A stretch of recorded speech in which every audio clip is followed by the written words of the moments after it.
Dugang mga pahimangno sa trapiko, giturn over ni Executive Assistant Darius Mascuñana ngadto kang City Mayor Gingo Calmayor ni adtong Mayo 5, 2014 dito sa Tubangan sa Balay Lungsod. Si kani Senior Police Officer Mascuñana mao ang gitudlo ni Mayor Valmayor nga mangulo sa Traffic Management Authority sa Dakbayan sa San Carlos.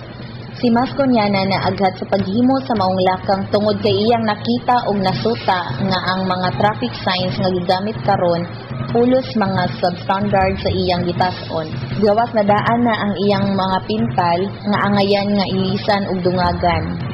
23 ka bag-ong mga traffic signs ang ipahimutang unya sa mga strategic places diin mahiangay ang mga traffic signs sama sa no blowing of horns, court in session nga didto ibutang dapit sa hold of justice, slow down, accident prone, atbang usab sa hold of justice, eskina sa ecotourism highway o Dexter Speed sa house nga kanunay mahitabo ang aksidente.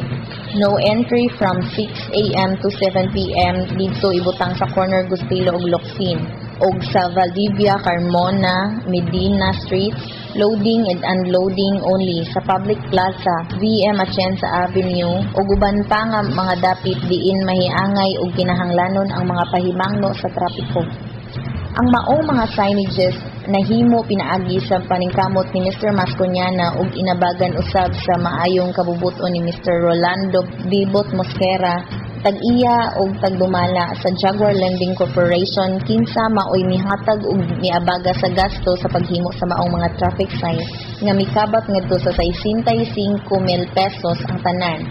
Sa pakighinabi sa Dateline News Team, si Mascuñana miaghat sa mga driver sa mga sakyanan nga di motor o dili di motor nga kanunay mosunod ni ining mga traffic signs aron malikayan ang mga kasupakan ug balaod gawas nga malikayan usab ang mga aksidente nga mosangpot ngadto sa kadaot sa lawas ug kaha sa kamatayon.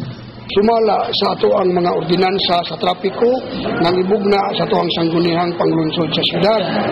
Labi na gyud ang one way na ana dihapon gibutan nato ang oras nga dili pasudlan sa mga pedicab, motorcab o mga pribado nga sakyanan sa mga karsada nga pareho sa Vigustilo, sa Locsin Street, sa Valdivia o Medina.